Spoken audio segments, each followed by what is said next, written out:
Hello મિત્રો, નમસ્કાર. હું છું ભરત સરવૈયા અને ભરત સરવૈયા વ્લોગ મારી ચેનલમાં આપનું હાર્દિક સ્વાગત કરું છું. અને હમણાં 2-3 દિવસથી સોશિયલ મીડિયામાં એક મને વિડીયો જોવા મળ્યો છે. તેમાં કોઈ રાજકોટના વતની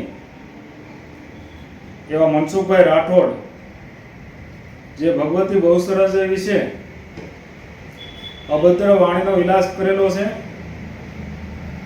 અને આના અનુસંધાને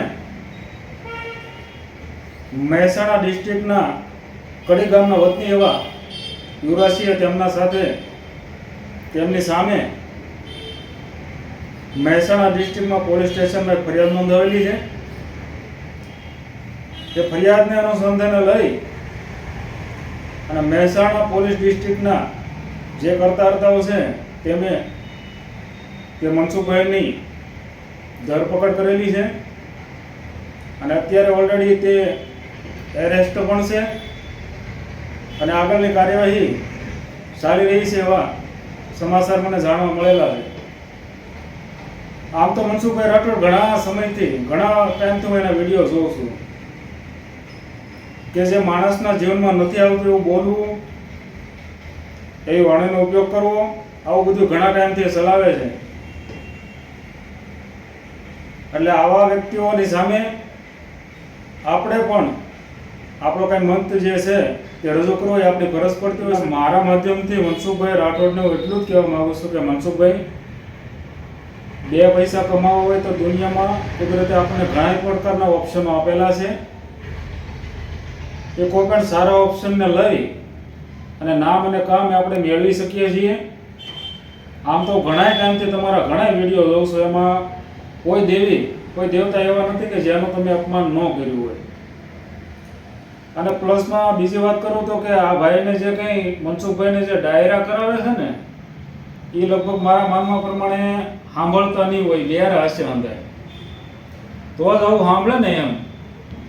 નહીતર આવી ક્યાંય ધર્મ બાબતમાં કંઈ ટિપ્પણી થતી હોય, કંઈ અભદ્ર વાણીનો ઉપયોગ થતો હોય, ત્યારે જે ત્યાં સાંભળવાવાળા સ્ટેજ ઉપર જે કોઈ ઉપસ્થિત હોય એને રોકવા જોઈએ અને કહેવું જોઈએ ભાઈ આ નહીં, આપણે જે કંઈ આનંદ થાય એ વાણીનો ઉપયોગ કરો. એટલે આમાં ઘણા પ્રકારના બધા માણસો ભેગા થયેલા હોય એટલે એ લોકોને પણ આનંદ જ આવતો હોય છે, તો જ બધું આવું હાલતું હોય, નકર ન હાલે એમ. બાકી હવે અમારી ડિસ્ટ્રિક્ટમાં આવે આવું કંઈ અભદ્ર વાણીનો ઉપયોગ કરવા આવે તો હમણાં ખબર પડે કે સ્ટેજ પ્રોગ્રામો કેવા હોય ને કેમ થાય. અમે અહીંયા પ્રોગ્રામ કરીએ જ છીએ હવે, એટલે વધારે આપણે કહીએ ને મનસુખભાઈ આપણા કોઈ દુશ્મન નથી અને મારે એને કોઈ વિરોધ પણ નથી, એમને ઓળખતો પણ નથી. પણ અહીંયા જે કડી ગામના યુવરાજ છે જે તેમની સામે જે ફરિયાદ લખાવી છે એમને શુભેચ્છા આપવા માટે આજે હું મારા વિડીયોના માધ્યમથી તેમને અભિનંદન આપવા માટે આજે એક નાનો વિડીયો બનાવું છું. અને આ પ્રકારના ગમે ત્યારે એની ટાઈમ કોઈ પણ ધર્મને કોઈ તકલીફ થાય, ધર્મને કોઈ હાનિ પહોંચે, કોઈ માણસની લાગણી દુભાય, આવા વિડીયો ક્યારે પણ યુટ્યુબમાં સોશિયલ મીડિયામાં ગમે ત્યારે હું સાંભળીશ એટલે કોઈ પણ વ્યક્તિ હશે એની સામે હું જવાબ આપીશ. આ કોઈ પણ તમારે નોંધ લેવી તો લઈ લેજો. અને આપણું જીવન પણ જાહેર જ છે ભાઈ, બરોબર. આપણે નાનો ગામડામાં રહેવાસી છીએ અને સૂવા માટે અને જમવા માટે ઘરે જઈએ છીએ, બાકી આખો દિવસ રોડે જ હોય, જાહેર જીવન જીવીએ છીએ. એટલે આપણે જવાબ આપી અને કોઈને સામે કાંઈ પણ કહે અને હંતાય અને સુકાઈને રહેવાવાળા વ્યક્તિ આપણે નથી, બરાબર. અને ભવિષ્યમાં હજી કહું છું કે કોઈ પણ માણસના જીવનમાં દરેકનો ધર્મ અલગ અલગ હોય છે. 18 વર્ણ આજે કોઈ ધર્મને માનતા હોય, એ હવની પોતાની એક મેટર હોય છે.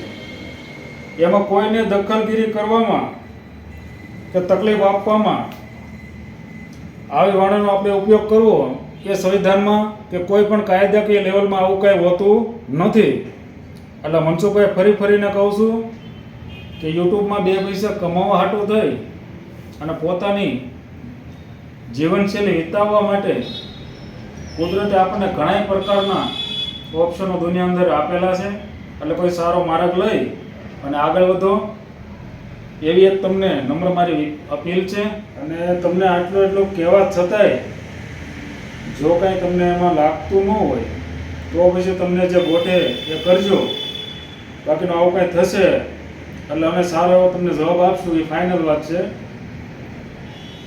નહીતર પછી આપણે સાધુ સંતો મહાત્માએ વાણી લખેલી જ છે કે દેવા તો પડે છે અંતે સહુને નડે છે, કરેલા કર્મના બદલા દેવા તો પડે છે. ઓ કરેલા કર્મના બદલા દેવા તો પડે. એટલે કર્મ બે પ્રકારનું હોય છે, સારું અથવા મોડું. જે કંઈ કરો તેને કર્મ જ કહેવાય છે, પણ જેવું કર્મ કરીએ છીએ એવું આપણને ફળ મળે છે. આ વાત હંમેશા કાયમને માટે યાદ રાખવી. જય માતાજી.